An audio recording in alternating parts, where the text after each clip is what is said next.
It was a heavy, humid Tuesday evening in Atlanta, Georgia.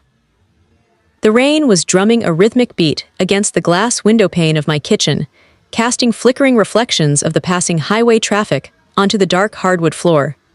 My name is Evelyn Tales. I am a 32-year-old freelance archivist, and that single rainy night shattered the foundational peacefulness of my family forever. I was sitting at the butcher block dining table, sharing a simple dinner of grilled ribeye steak and roasted vegetables with my 82-year-old grandfather, Clifford Tales. He was a proud, tall man with silver hair and hands that bore the callous scars of 40 long years spent cultivating, managing, and sustaining a 500-acre hardwood and pine timberland estate down in Savannah, Georgia. We were enjoying a rare moment of quiet conversation when my cell phone, sitting right next to my glass of sweet tea on the granite counter, began to vibrate aggressively. The screen lit up with the name of my 26-year-old brother, Cody Tales. My brother was a reckless, fast-talking young man who had spent his entire adult life bouncing from one disastrous business startup to another, always expecting the family to step in and absorb his financial failures. The second I slid my thumb across the glass to press answer, his voice cut through the speaker. It was icy, calculating, arrogant, and dripping with an unearned, predatory triumph. He did not even bother to say hello. He simply barked into the microphone, "Evelyn, Grandpa passed away this afternoon at the regional clinic. I am calling to inform you that he left his entire 500-acre timber estate, the workshop, and his personal capital solely to me in his active will. You won't get a single dime out of this family, so don't even think about showing up to claim anything." Before my brain could even begin to comprehend the utter cruelty and absurdity of his words, I heard a chorus of familiar voices cheering in the background. My father, Richard Tales, gave a harsh, raspy laugh through the receiver, followed instantly by my mother, Brenda, blurting out with cold relief, "Finally. That manipulative girl is out of the picture for good." My heart slammed against my ribs, but instead of screaming, bursting into tears, or engaging in a screaming match over the phone, a strange, crystalline calm washed over me. I slowly raised my thumb, tapped the screen, and converted the voice call directly into a high-definition video call. Without saying a word, I tilted the lens of my smartphone across the table, pointing it directly at the 82-year-old man sitting right beside me. My grandfather, Clifford Tales, casually cut another piece of his grilled steak with his steak knife, chewed it slowly, wiped his mouth with a crisp white cloth napkin, and then raised his sharp blue eyes straight into the camera lens. My brother's smug, arrogant expression on the screen turned a ghostly, bloodless pale in a fraction of a second. The background laughter from my mother and father froze into a terrifying, suffocating silence. Across the dining table, my grandfather leaned forward slightly toward the glowing smartphone screen, his voice deep, gravelly, and entirely composed as he said, "Before you start clearing out my land and dividing up my money, sweetheart, do you mind letting me finish my dinner first?" Cody let out a choked, panicked gasp, muttered a wild curse under his breath, and slammed the call off, turning my phone screen completely black. For 20 agonizing minutes after the video call ended, the quiet atmosphere of my kitchen was shattered by continuous, frantic calls and text messages vibrating from both my mother and father. I picked up my phone, flipped it face down onto the counter, and let the screen light up and dim in the dark until it finally went quiet. Across the table, my grandfather calmly finished his meal, sipping his iced tea with absolute tranquility, as if his own grandson had not just cold-bloodedly pronounced him dead to claim an inheritance. We did not speak about the grotesque phone call for the remainder of the evening, because there was no reason to dignify their madness with immediate anger. Instead, I helped my grandfather organize his evening vitamins, made sure he was comfortably settled in the guest suite of my Atlanta home, and went to bed with a churning pit of anxiety in my stomach. Early the next morning, under the thick, misty haze of the Georgia dawn, I started up my Ford truck and drove my grandfather down to downtown Atlanta. Traffic along Interstate 85 was surprisingly moving, allowing us to arrive 45 minutes ahead of schedule at the law office of our longtime family estate attorney, Spencer Croft. Spencer was a distinguished, sharp-eyed attorney in his late 60s who had overseen my grandfather's legal and business transactions for well over 25 years. He welcomed us into his corner office overlooking the city skyline, placing 2 hot paper cups of dark roast coffee onto his polished mahogany conference table. As soon as we took our seats, I recounted the appalling details of Cody's phone call, including his bold claim that an active, legally binding document had stripped me of all inheritance and placed the entire 500-acre Savannah timber estate into his hands.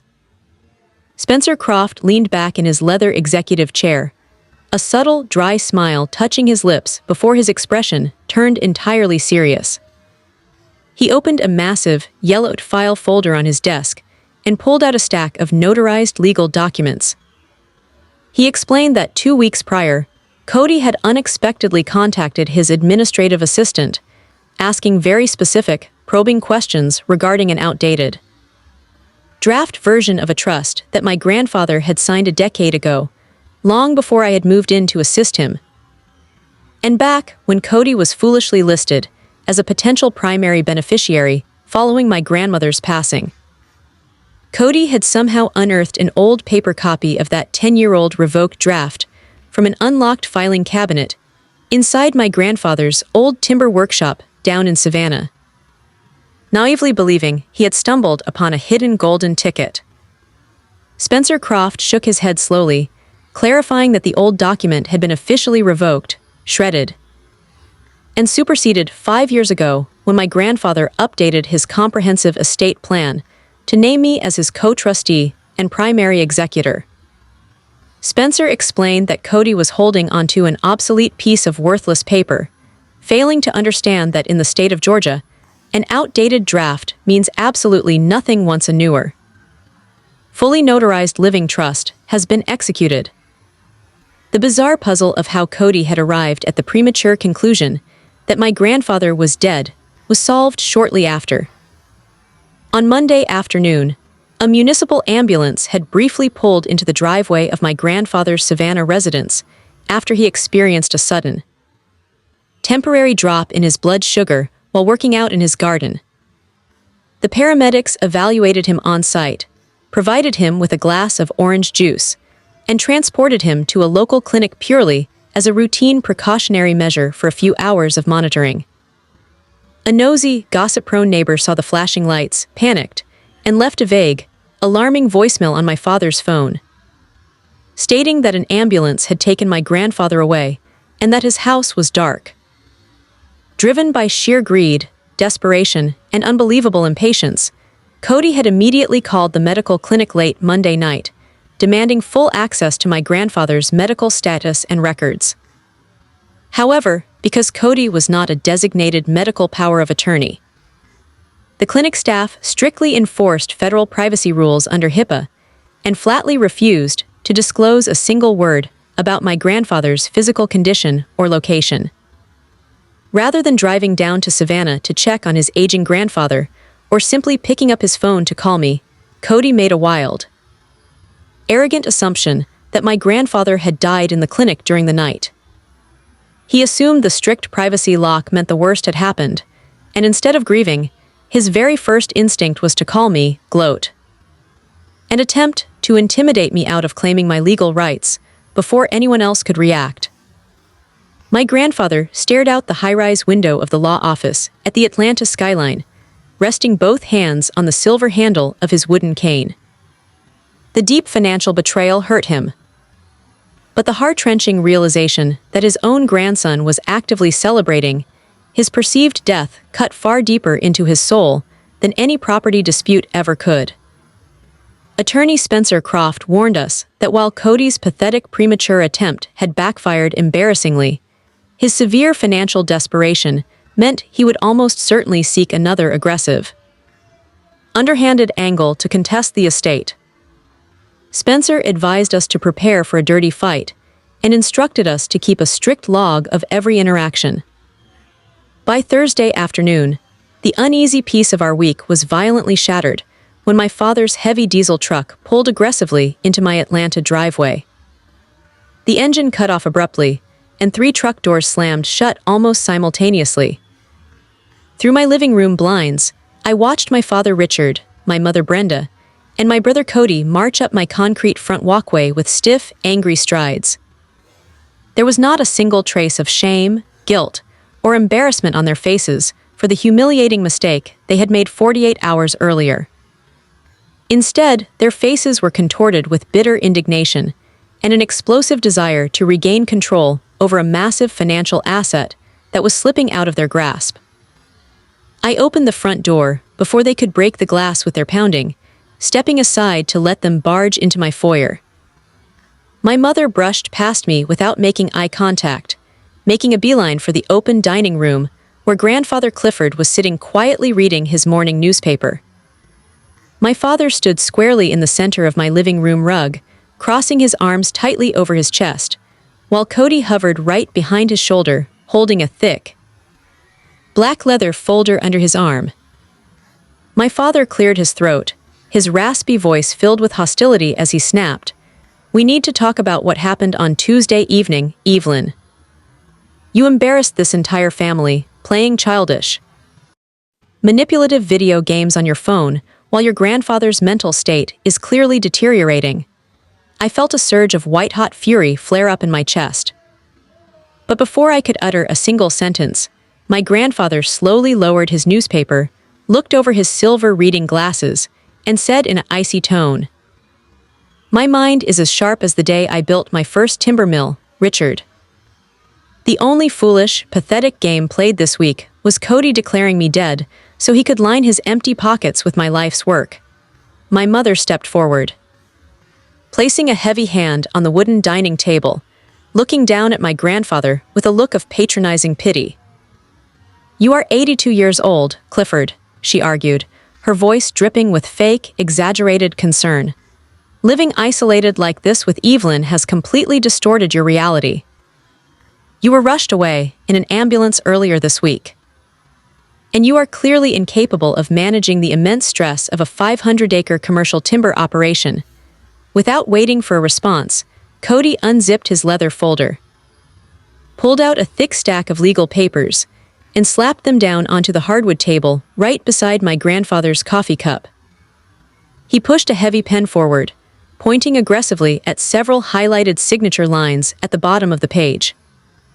The documents were pre-drafted quitclaim deeds and property transfer forms designed to immediately convey the entire Savannah Timberland estate, the equipment, and the commercial workshop straight into Cody's personal LLC, completely stripping my grandfather of every single physical asset he owned.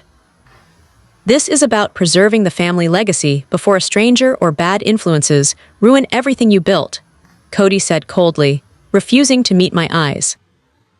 "Sign the timber property over to my business entity today, and we will personally ensure that your medical bills, assisted living arrangements, and daily living needs are taken care of quietly without any further public scenes."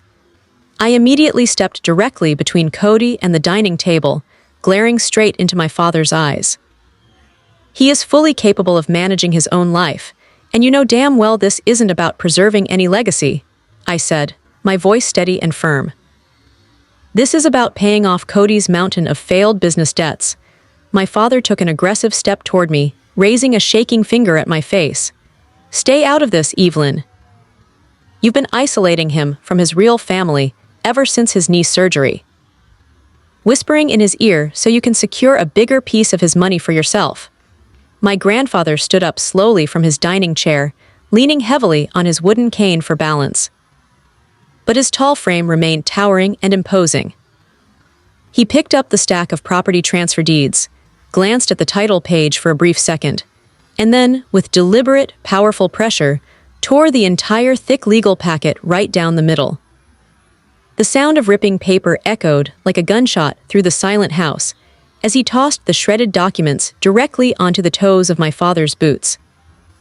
"Get out of my granddaughter's house," Clifford commanded, his voice trembling with deep, righteous fury. "And do not ever set foot on my land or near my family again." My father turned crimson with embarrassment, turning around and storming toward the front door without another word. My mother followed closely behind him, loudly complaining about how ungrateful and spiteful we were. Cody lingered on the threshold for a second longer, his eyes hardening into something dark, bitter, and sinister. "You think tearing up a piece of paper protects you, old man?" Cody sneered softly under his breath. "By tomorrow morning, my attorney is filing an emergency petition in the Pulaski County Probate Court. We are going to have a judge declare you legally incompetent, appoint me as your court-ordered guardian, and I will take control of every single dollar you own whether you like it or not." 10 days after Cody's parting threat, a process server walked up my front porch steps and handed me a thick, formal court summons. The legal packet contained Cody's official petition filed with the Pulaski County Probate Court, requesting an emergency hearing to revoke my grandfather's civil rights and place his entire person and estate under a court-ordered conservatorship.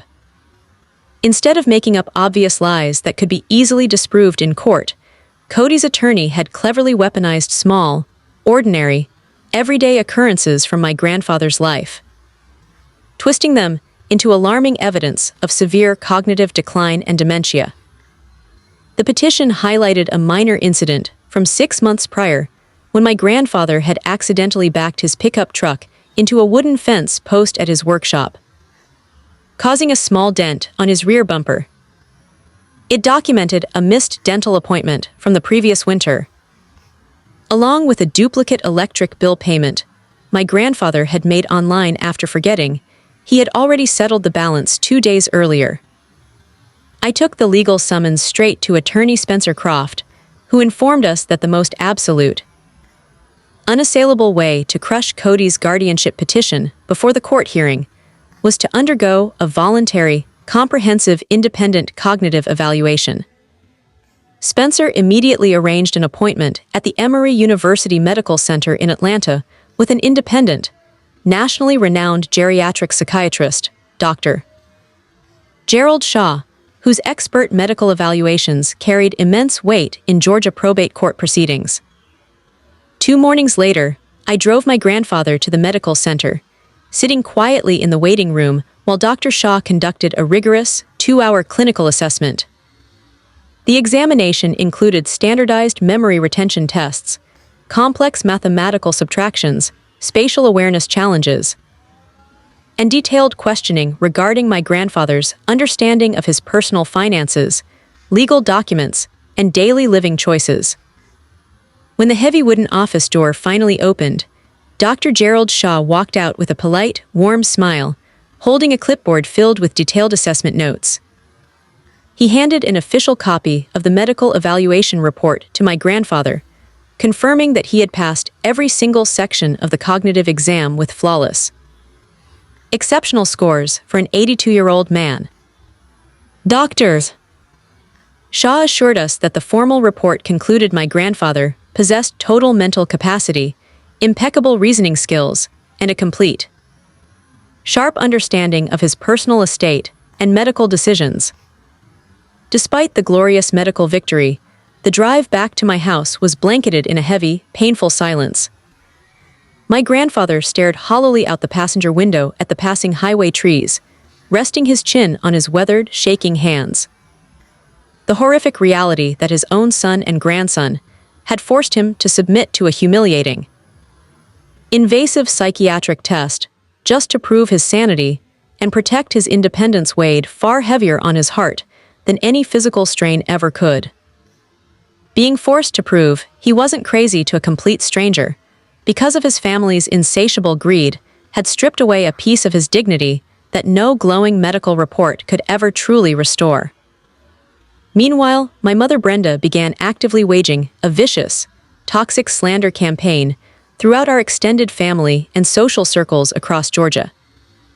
She made dozens of phone calls to relatives, church members, and old family friends, claiming that my grandfather was rapidly losing his mind to severe dementia and that I was cruelly isolating him in my home to manipulate his will before he passed away. During a routine trip to the local grocery store, an old family acquaintance actually pulled her shopping cart away from me, whispering loudly to another shopper that I was taking advantage of an helpless elderly man for his money. That evening, I sat beside my grandfather on the porch as the warm Georgia night settled over the neighborhood. He held Dr. Shaw's medical report in his hands, pointing quietly to the written signature, affirming his mental sharpness.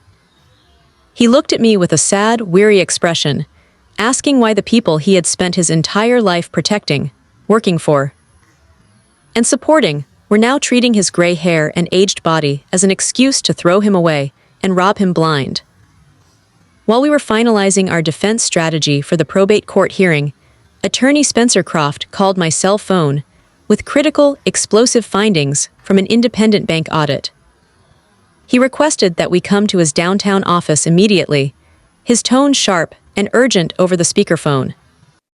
When my grandfather and I arrived 20 minutes later, Spencer had several thick binders of certified financial ledgers spread across his mahogany conference table, marked with bright red sticky tabs. He explained that after Cody filed the legal petition claiming my grandfather was incapable of managing his finances, Spencer gained legal authorization to audit every bank account associated with the Savannah commercial timber operation over the last 4 years. What he uncovered was not a story of an old man getting confused with his checkbook, but rather a calculated, systematic draining of his life savings by his own blood. 2 years prior, my grandfather had undergone a major cataract surgery that temporarily impaired his vision for nearly 4 months. During that recovery period, he had signed a limited, temporary financial power of attorney, granting my father and Cody access to handle routine equipment maintenance payments and clear operational invoices for the timber yard. That temporary authorization was supposed to be dissolved the moment my grandfather returned to full health. Yet, Cody had quietly kept the secondary authorization active on the primary commercial business account. Spencer tapped his gold pen against a detailed spreadsheet, highlighting dozens of massive wire transfers that had occurred over 24 consecutive months. Instead of paying legitimate lumber suppliers, Cody had generated fake invoice receipts for imaginary machinery upgrades, building repairs, and fuel expenses.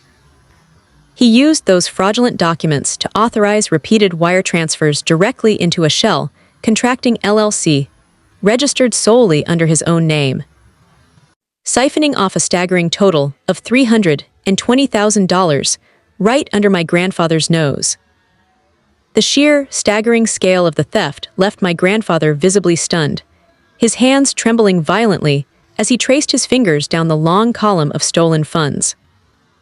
Every single fraudulent transaction bore the forged authority of his own son and grandson, men he had trusted implicitly while he was recovering from surgery.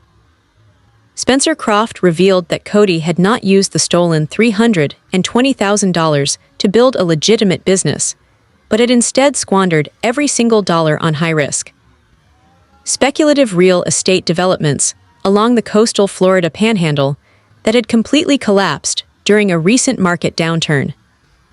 Faced with imminent bankruptcy, massive personal debt, and ruthless collection agencies closing in on his failing business, Cody's sudden, desperate actions became horrifyingly clear. He had not suddenly grown concerned about my grandfather's health or the family land after seeing an ambulance in the driveway.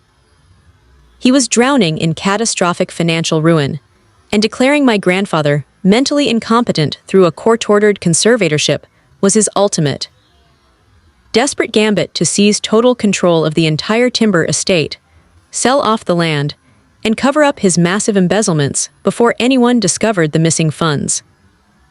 I looked at Spencer Croft, asking whether these bank records were sufficient to present directly to the probate judge during the upcoming guardianship hearing.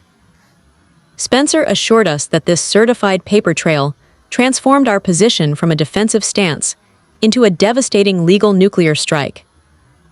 In the state of Georgia, using a power of attorney to transfer an elderly relative's funds into personal business accounts without explicit written consent constitutes severe elder financial exploitation, a major felony that carries immediate civil liability, massive restitution mandates, and severe criminal prison sentences.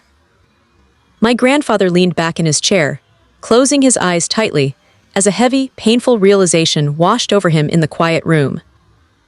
He had spent 40 long years working under the hot southern sun to build a secure, lasting foundation for his children, only to realize that his own son and grandson treated his hard-earned savings like an open piggy bank. He picked up the bank ledgers, held them firmly in his hands, and instructed Spencer Croft to attach every single page of the fraud audit to our official court filings.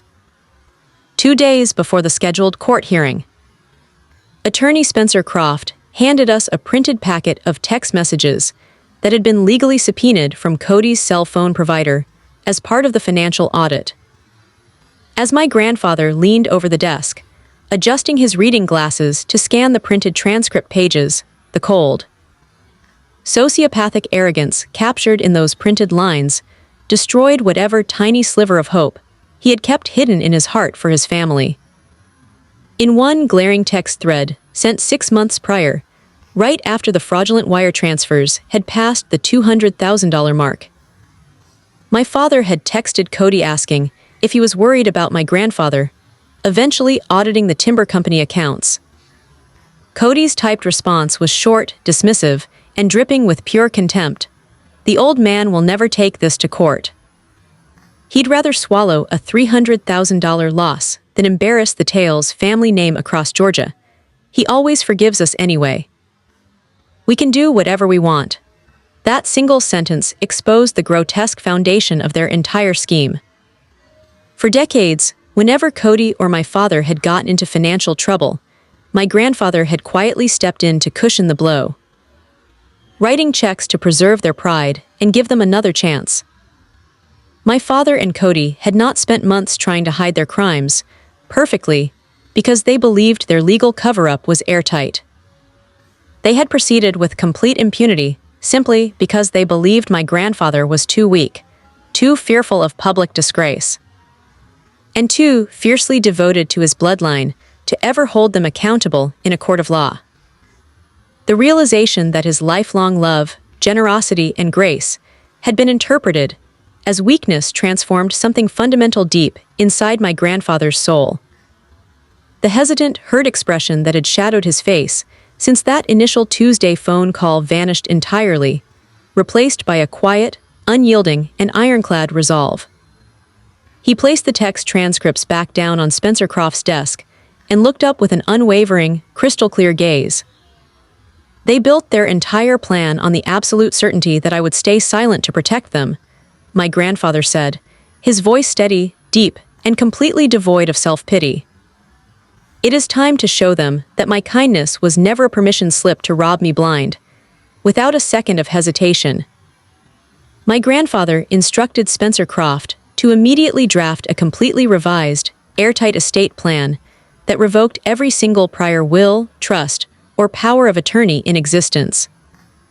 He formally and permanently disinherited both my father Richard and my brother Cody, ensuring that neither of them would ever inherit a single square inch of the 500-acre timberland estate or a single dime from his personal bank accounts. Under the explicit terms of the new, legally ironclad living trust, my grandfather designated his entire primary residence, his physical assets, and half of the 500-acre timber property directly to me upon his passing. The remaining half of the timberland was designated to establish a permanent, endowed forestry scholarship foundation at the local Georgia University, dedicated to helping young, working-class students pursue degrees in land conservation, timber management, and sustainable agriculture. When Spencer Croft presented the finalized documents an hour later, my grandfather signed his name on every single signature line with a firm, steady hand. Watching silently as 2 legal assistants witnessed and notarized the papers, he picked up his wooden cane, stood up tall without needing any assistance, and looked out the window with a profound sense of liberation. As we stepped out of the law office into the warm afternoon sunshine, my grandfather paused beside my truck, resting his calloused hand on the warm metal hood.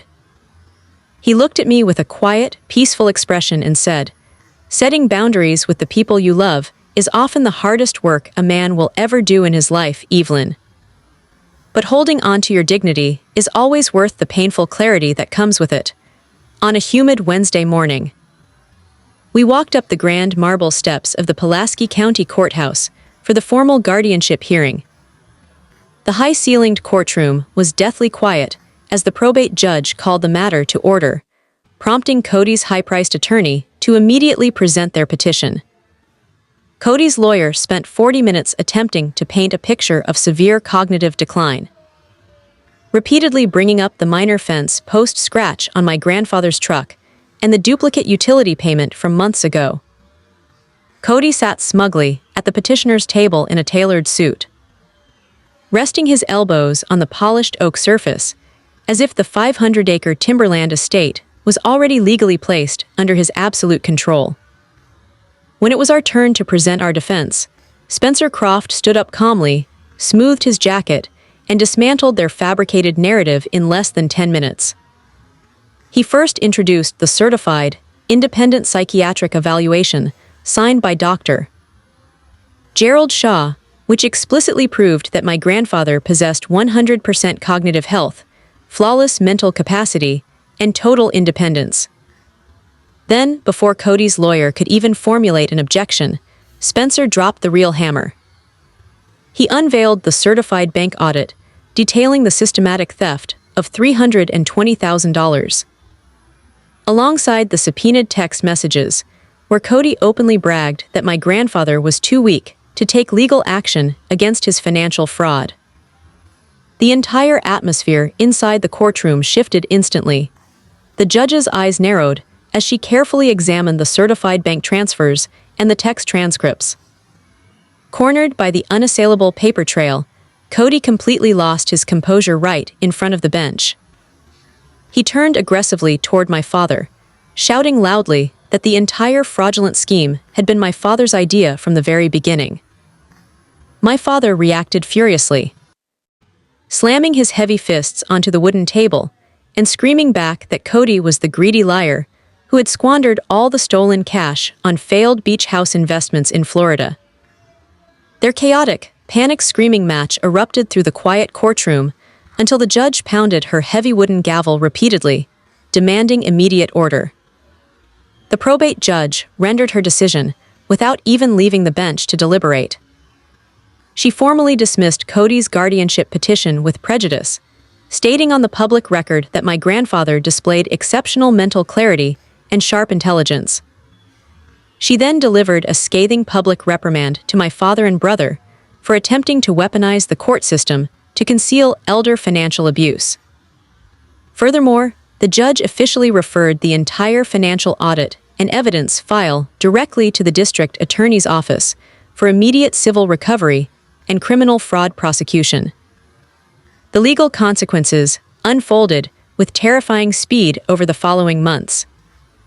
Law enforcement officers initiated formal criminal proceedings against both Cody and my father for felony elder financial exploitation, wire fraud, and grand larceny. To avoid serving mandatory prison time and to satisfy the massive civil restitution judgment handed down by the court, my father and Cody were legally forced to put their primary residential home in Atlanta up for emergency sale, liquidating every personal asset they owned just to pay back the $320,000 owed to my grandfather's trust.